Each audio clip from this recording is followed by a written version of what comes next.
Boa tarde, estamos aqui de volta para mais um encontro de Direito com Lideranças. Hoje, tendo a grata satisfação de receber aqui meu amigo Júnior Marão, que vai falar um pouco das várias experiências que ele teve em várias atividades aqui na cidade. Juninho, primeiro eu queria agradecer a tua disponibilidade em aceitar o nosso convite, né? Você que é um cara que está cheio de coisas para fazer todos os dias, tirou um tempo para poder vir bater um papo com a gente. Então, quero agradecer em primeiro lugar, né? E dizer, antes da gente começar, que aqui é um bate-papo bastante informal, né? Para a gente tentar passar para a população, ou parte da população, algumas informações que, de uma maneira bem clara, de uma maneira bem transparente, para que eles possam efetivamente entender e aproveitar, né, naquilo que for possível. Obrigado, Celso. Eu queria aqui agradecer a oportunidade e te parabenizar, viu, pela iniciativa, que eu acho bem interessante. É um viés totalmente diferente daquilo que a gente tem visto aí em muitos podcasts, mas estou aqui, se puder contribuir com alguma coisa, fico feliz. Com certeza. Eu só vou falar algumas coisas aqui, com certeza eu deixei de lado várias coisas, pegando das coisas que eu lembrei. Marão Máquinas Agrícolas, depois provedor da Santa Casa, depois prefeito de Votuporanga por 2 mandatos, depois Marão Corretora de Seguros, e eu sei também que tem outras empresas, né? Tem uma empresa no ramo de cosméticos, tem outra empresa no ramo de radiofármacos, que é medicina, né? Na área de medicina.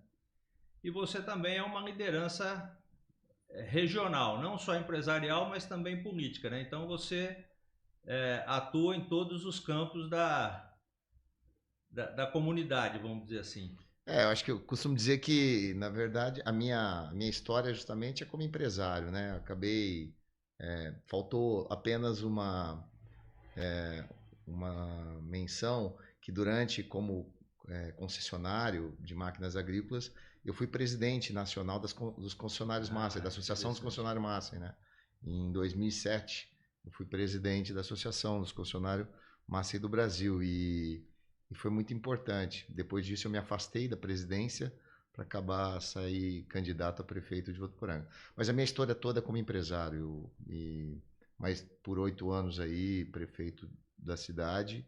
Também a questão como voluntário, provedor da Santa Casa, né? Com muito prazer, como você também foi presidente da Unifev, né? Também nós estamos lá ajudando na diretoria do hospital, que é algo que nos dá muito prazer, né?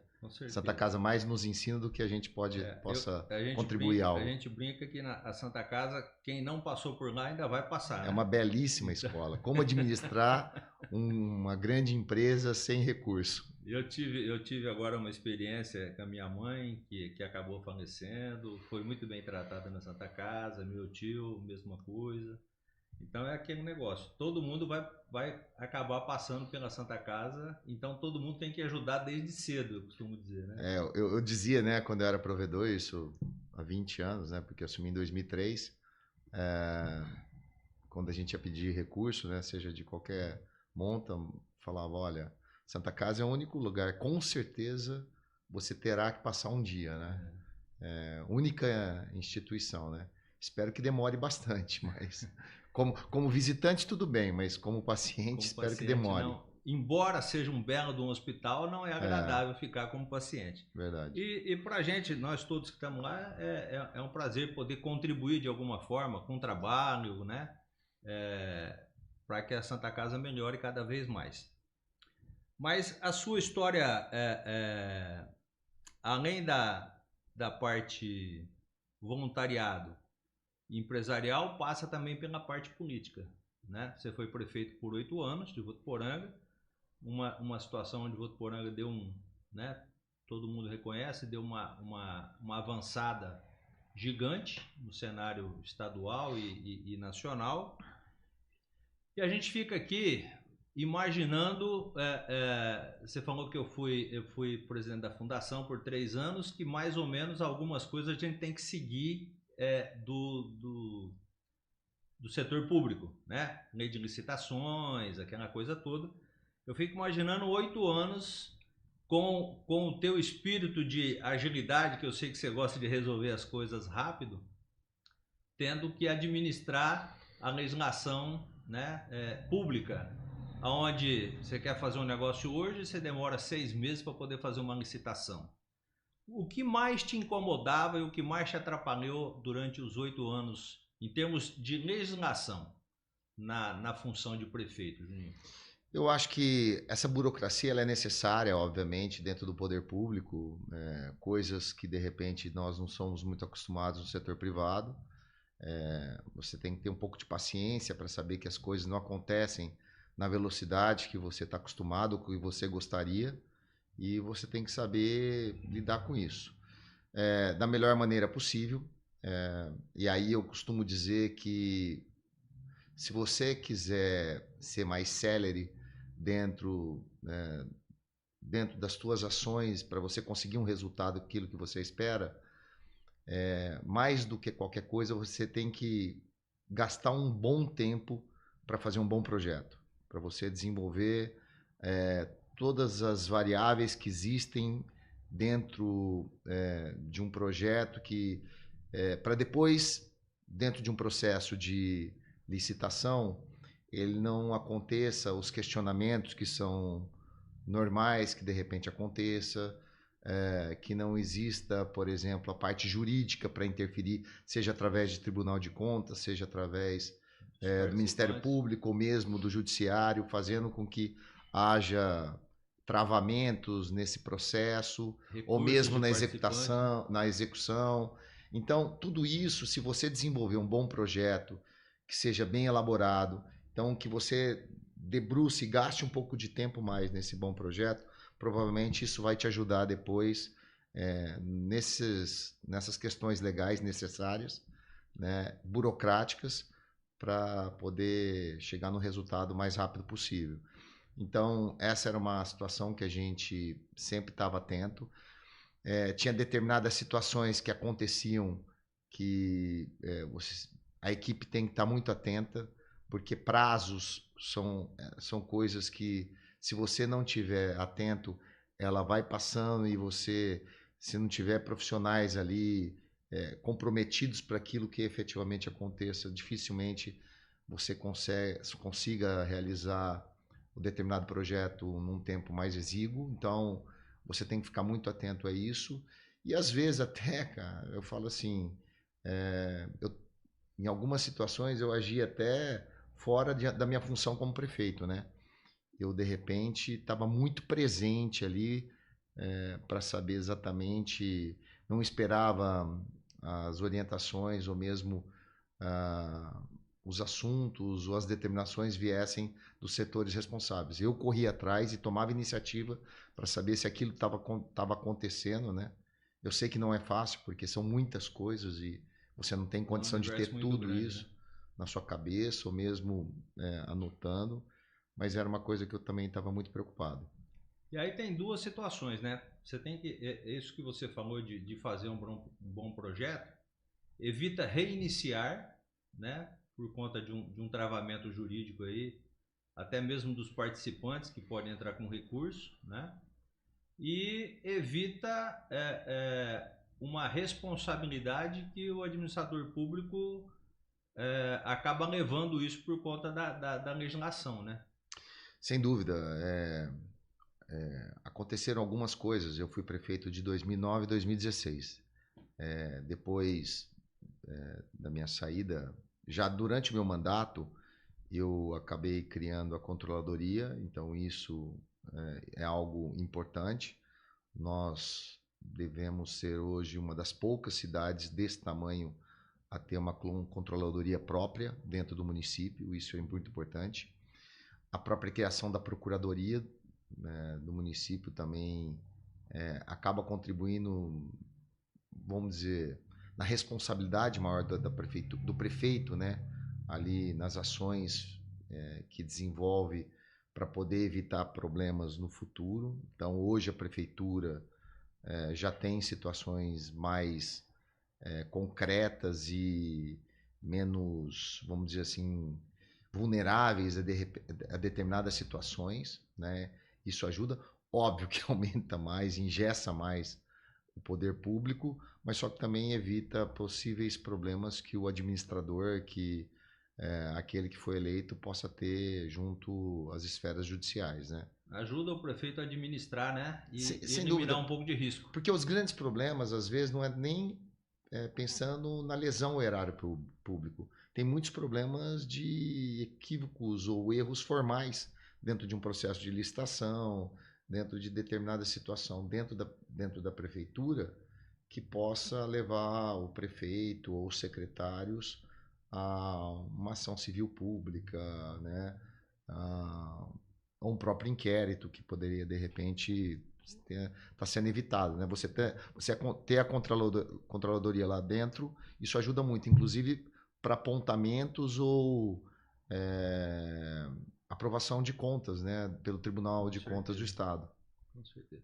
Bom, você fez o caminho de ida e fez o caminho de volta, né? Do setor privado para o público e do público para o privado. Como é que foi essa adaptação?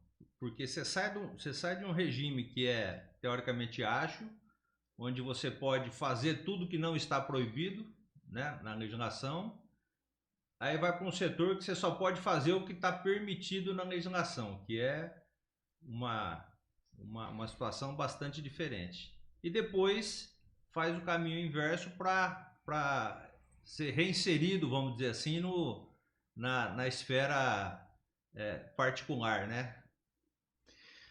Eu fiquei, como eu disse, a vida toda anteriormente, desde os meus 18 anos até os meus 36 anos, quando eu acabei indo para a área pública, né?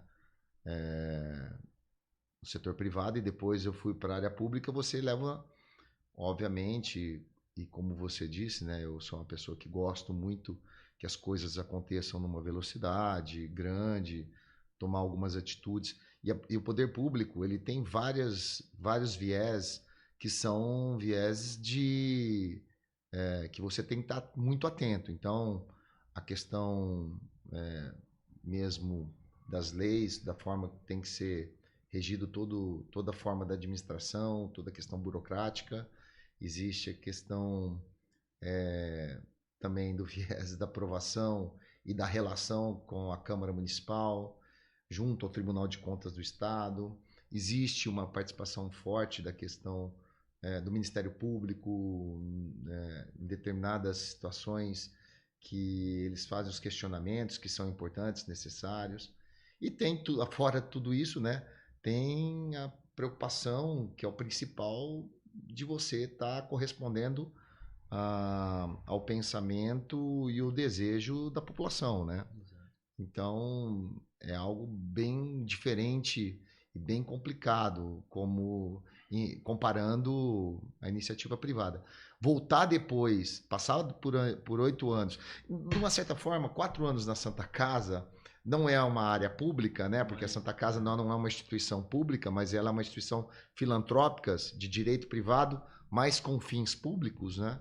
Então ela acaba, de uma certa forma, servindo como laboratório, né? Um treinamento, um laboratório para você depois entrar na área pública sabendo um pouco de que forma você tem que administrar uma instituição, uma empresa como a prefeitura, mas fazendo aí uma referência à Santa Casa também. E depois voltar para a iniciativa privada, as coisas são bem mais fáceis, né? Passando por tudo. Então, hoje... Elimina um monte de coisa. Então, hoje eu falo assim, administrar uma empresa, apesar que tem todas as questões, problemas, mercado, uma série de situações que é diferente de uma instituição filantrópica como a Santa Casa, e com certeza bem diferente de uma prefeitura, mas depende muito mais das tuas ações, né? Ali no aspecto pensando no sucesso ou não dessa empresa, né? Bom, para a gente ir finalizando essa parte pública e entrar depois na parte particular, Eu sei que você é um cara apaixonado por Votuporanga, você não esconde isso, pelo contrário, você demonstra isso em todas as ocasiões, né? É, na tua concepção, esquece o aspecto de essa obra aqui é bonita, essa obra aqui foi mais difícil. Na sua concepção, qual foi a ação que você fez como prefeito que mais benefícios trouxe para a população de Votuporanga? Eu acho que tiveram duas ações importantes, tirando as questões das obras, que é óbvio que elas são importantes, algumas até emblemáticas, mas eu acho que uma ação junto à educação, a gente criou um programa que chamava Votuporanga Educação de Primeiro Mundo, então desde a reforma, ampliação das escolas hoje de Votuporanga, foram diversas que foram praticamente refeitas, mudando também o layout dessas escolas, trabalhando um pouquinho os aspectos lúdicos de você ter uma escola mais bacana, uma escola com ambiência melhor. Mais atrativa para o aluno, né? Climatizamos todas as salas de aulas, também o fato de você trabalhar com o aspecto digital, inserir a tecnologia dentro das salas de aula, fazer com que os professores trabalhassem com notebook, uma série de outras ações, um plano de cargos, carreiras e salários que foi fundamental também para valorizar a profissão de todos aqueles que estão envolvidos dentro da educação, seja de professores, educadores, coordenadores, profissionais de apoio, todos aqueles que estão envolvidos. Então, eu acredito que isso foi um trabalho muito importante que a gente vê que traz um resultado fundamental, né? Fantástico. Por exemplo, agora em julho a gente criou lá atrás, no nosso mandato, o Congresso Internacional da Educação, que a Unifeb é uma grande parceira, né? Esse último agora, mais de 3.000 profissionais de educação participando desse congresso. Olha que coisa espetacular. O arranjo educacional aqui que nós desenvolvemos. Eu só falei pro Marcelo, tem que mudar o horário, o pessoal pousar nos hotéis aqui em Votuporanga. É muita gente, né? É muita gente. Mas só que o pessoal vem de manhã, retorna à noite. O pessoal sai 5 horas e aí vai para sua cidade. Tem que soltar às 9 horas da noite, que aí já fica no hotel, pô. Mas é uma semana com certeza que bem acaba movimentando a cidade, né? E a Unifeb é uma grande parceira, a principal parceira, né, para fazer esse congresso. Então, a educação é algo que nós fizemos que houve uma percepção clara de tudo aquilo que foi desenvolvido. E a saúde, né? A mudança ali da transformação, fazendo com que a Santa Casa pudesse contribuir na gestão da saúde. Então, a mudança dos postinhos para consultórios municipais, refazer toda a estrutura da saúde da cidade. Tudo isso faz com que a Santa Casa se transforme hoje numa grande referência.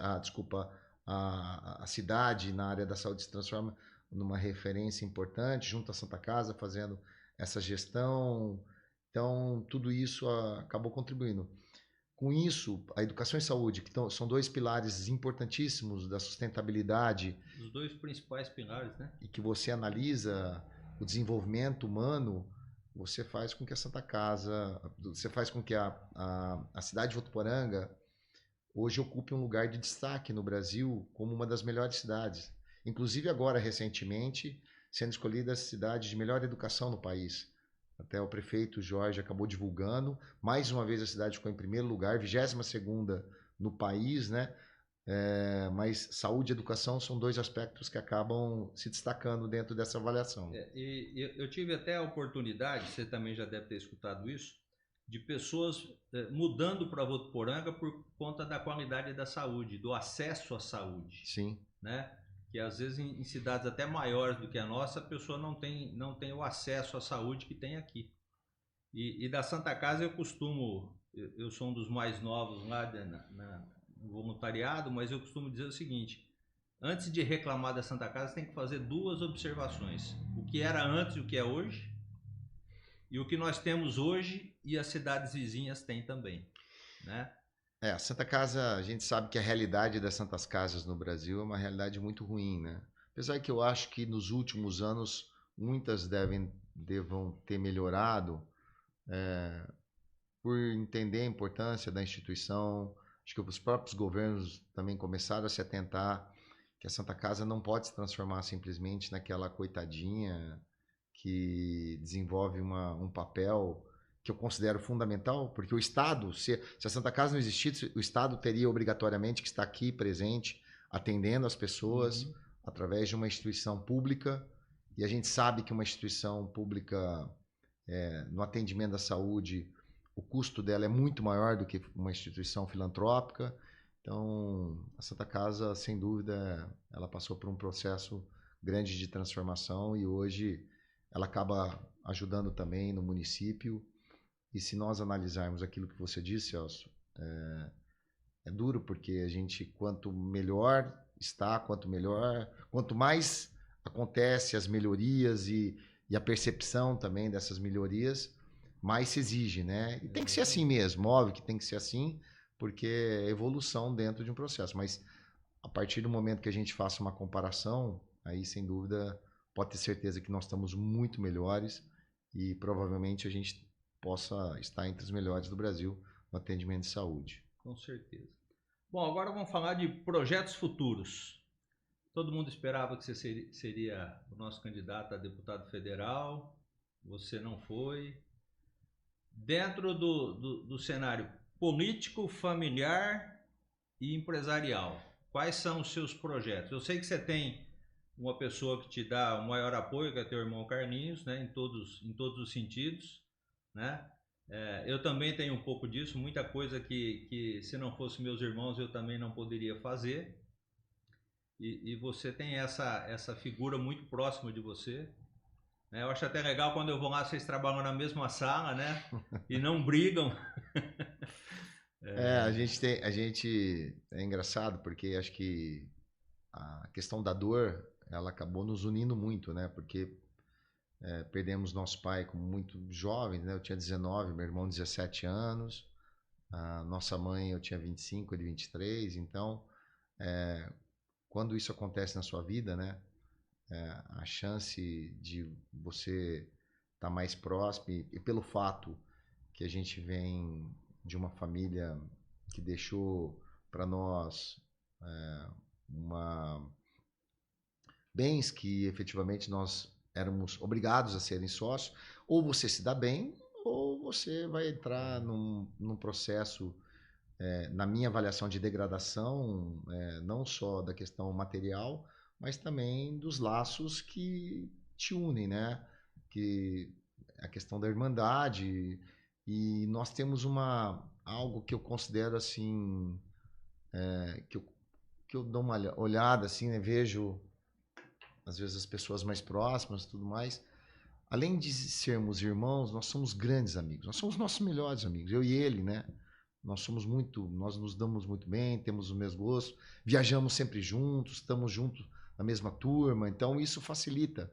Acho que a proximidade da idade, o pensamento, a gente é muito parecido, né? E os valores familiares também ajudam muito. Os valores, tudo aquilo que a gente acredita, então isso ajuda bastante. Então, meu irmão é o meu grande suporte, né? Pessoa que, se não fosse ele, jamais eu poderia ter pensado ser prefeito, me lançar na vida pública durante esses 8 anos.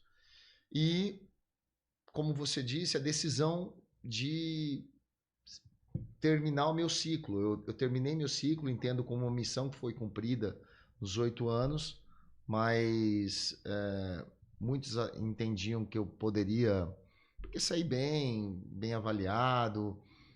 Na época a gente acabou apoiando o prefeito que foi eleito, agora recentemente apoiando o Jorge como candidato a prefeito. E então muitos entendiam que poderia ser uma oportunidade de sair. Eu confesso que eu fiquei frustrado com a sua não candidatura a deputado, porque Votuporanga tinha tudo para ter. Eu também acredito que sim, viu, Celso? Deputado porque federal e um estadual que passado, daria uma alavancada fantástica na cidade. No passado nós tínhamos pelo menos 4 ou 5 representantes dentro do Congresso Nacional, né? Nós tínhamos aqui o Vadão, Júlio Semeghini, o próprio Dado tinha sido deputado, Edinho Araújo, Rodrigo Garcia. De uma certa forma, todos esses eram da nossa região e ocupavam um espaço dentro da Câmara Federal. Hoje nós temos apenas o Fausto Pinato, né? Então abriu muito espaço aqui nessa região para que tivesse novos representantes.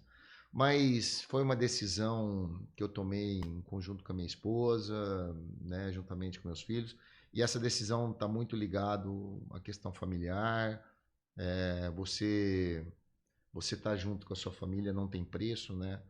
Porque a vida de um deputado, Brasília, por exemplo, é uma vida de ausência praticamente completa do teu núcleo familiar, né? Você passa pelo menos obrigatoriamente 3 dias lá em Brasília. Um dia da semana você tem que estar em São Paulo, junto ao governo do estado, em algumas situações. E o restante dos dias aqui, 3 dias que você teria para ficar aqui, se você não ficar percorrendo base, né, as cidades que te apoiaram, dificilmente você vai conseguir se reeleger daqui 4 anos, ou você vai conseguir executar. Porque senão fica aquela máxima de o político aparece apenas no período eleitoral, depois ele some, né? Então você tem que estar presente. E então foi uma decisão, não é essa vida que eu quero. Meus filhos, na época ainda, lá quando eu saí da prefeitura, tinham 8, 9 anos de idade, né? E eu não queria fazer com que eles, depois, a hora que eu chegasse, eles chegassem na juventude, já numa fase adulta, eu me arrependesse de estar ausente nesse período tão importante da vida deles. Acho que meu pai, né, foi uma pessoa tão presente na minha vida, e eu queria muito estar presente na vida dos meus filhos. Você tinha que fazer igual eu, ó. Traz a minha para cá, ó. É isso aí, mas com certeza logo logo eles vão estar junto comigo, seja onde for aí, apesar que a gente sabe e a gente tem que estar acostumado que nós criamos os filhos não para nós, mas para o mundo, né? É difícil aceitar isso, mas nós latinos somos mais apegados, né?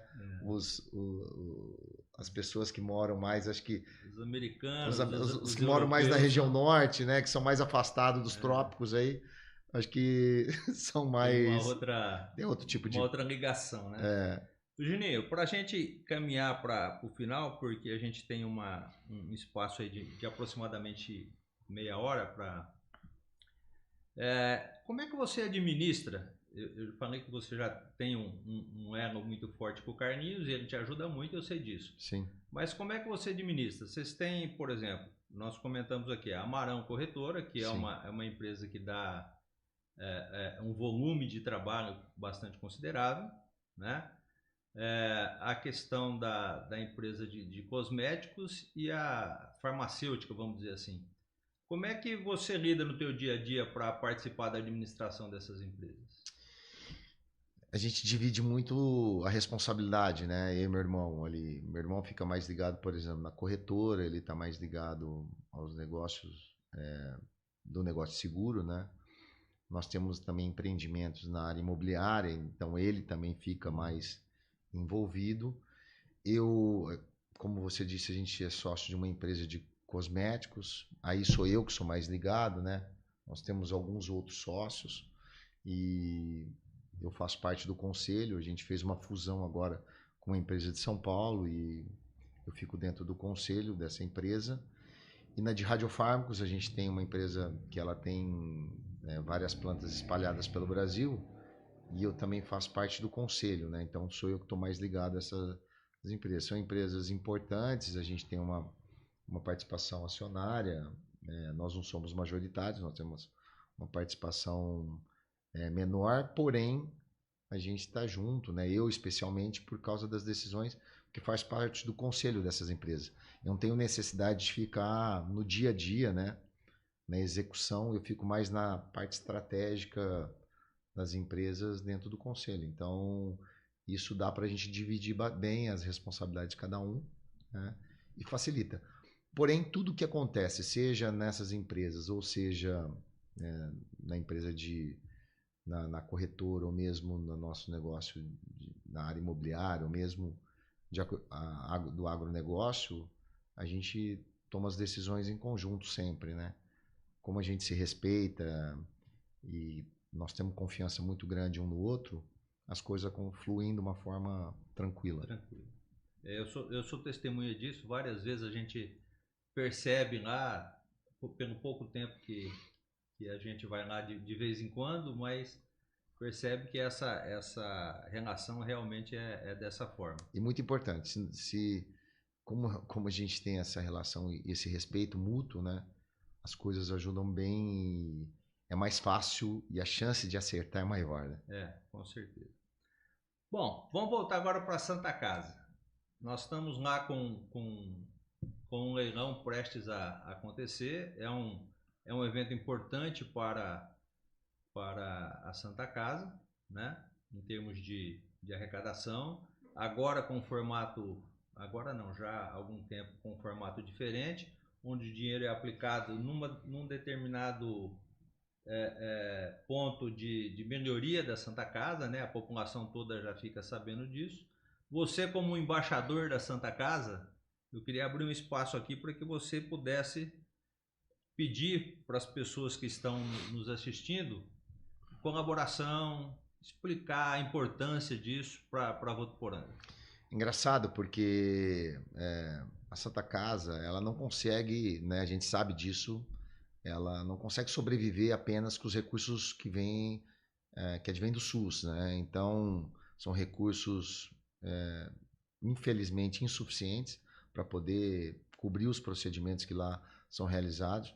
A Santa Casa tem uma necessidade, importante dizer isso de uma forma clara para toda a população, ela tem uma necessidade de ter recursos que também advêm da saúde suplementar, que são os planos de saúde, os recursos particulares, para poder ajudar a cobrir um pouco essa conta, mas mesmo assim ela é insuficiente. Então é necessário que a população, de uma forma geral, possa contribuir, seja ali na contribuição da conta de água, que é algo importantíssimo, que aqui facilita, porque nós temos uma autarquia municipal, então a contribuição voluntária ali é muito importante. Esse valor ele cresceu muito nesses últimos anos e precisa crescer ainda mais. E o fator da gente fazer ações como os leilões. Eu me lembro, na minha época como provedor, nós não tínhamos nenhum leilão aqui, que a gente fazia algumas ações de jantar, ou mesmo nós fazíamos um bingo, né? Não sei se você se recorda, Celso. Eram recursos importantes que vinham, mas o leilão nós não fazíamos. E os leilões começaram a ser feitos agora, acho que nos últimos 5, 6 anos, começou a ser feito os leilões, eu digo porque não é apenas o leilão de Votuporanga. Acho que, se não me falha a memória, já são 12 ou 13 leilões já esse ano, de diversas cidades. É muito importante isso para a Santa Casa, todas as cidades que aqui são atendidas poderem realizar seus leilões. E cada ano que passa, as cidades têm se envolvido cada vez mais para ajudar ali no seu leilão. E a Santa Casa, agora dia 24, realiza o nosso leilão. É um leilão muito importante. E aí esse leilão não está apenas a falar, mas eu não tenho uma propriedade para poder doar uma cabeça de gado, uma bezerro, um garrote, mas não tem problema, né? Junto à sua empresa, tem várias empresas hoje que acabam se cotizando, conseguindo um recurso. Esse recurso é destinado à compra de uma cabeça de gado para participar do leilão. Pode doar de qualquer forma, né? Nós teremos no leilão agora, por exemplo, o Guilherme da Onix contribuiu ali com um belíssimo relógio, o Bulova, um relógio que tem um valor significativo ali para participar no leilão. A própria Faquini ajudando lá com uma carreta que será também leiloada no nosso leilão. Então, fica aqui o convite, o apelo para que todos os votuporanguenses, todos aqueles que moram na nossa região, possam, de uma certa forma, direta ou indiretamente, estar junto ali. Só ligar na Santa Casa, o pessoal vai buscar. Falar com o Milão. O Milão é a pessoa responsável hoje. Espero que a gente possa ter um excelente resultado. E eu acredito que nós teremos o melhor resultado de todos, pelo menos dos últimos anos. Se Deus quiser. Juninho, o bate-papo, do meu ponto de vista aqui, está muito agradável. Não sei se você gostou. Eu também. Mas a gente tem um tempo delimitado e nós estamos chegando Acho que já até passamos, né, Carol? Quando a conversa é boa, o tempo voa. Então eu queria deixar aberto um espaço para você aí fazer suas considerações finais para a gente poder encerrar. Agradeço, Celso, pela oportunidade, esse bate-papo. Acho que é importante passar para as pessoas, né, um pouquinho da visão. Sei que você tem trazido de cada segmento aí, uma pessoa olhando a forma do que o direito possa ajudar ou atrapalhar, né? Mas eu acho que com certeza é muito mais ajudar, né? As pessoas, cada um dentro do seu segmento, né? Espero que possa ter contribuído de alguma forma aí para todos aqueles que estão nos assistindo. Obrigado pela oportunidade. Nós é que agradecemos a visita do Júnior Marão, uma pessoa com uma vasta experiência, tanto na área pública quanto na área privada, que pôde nos dar aqui uma aula. Passou aqui vários ensinamentos que muita gente com certeza vai aproveitar. Ficamos por aqui, até a próxima semana. Fiquem com Deus.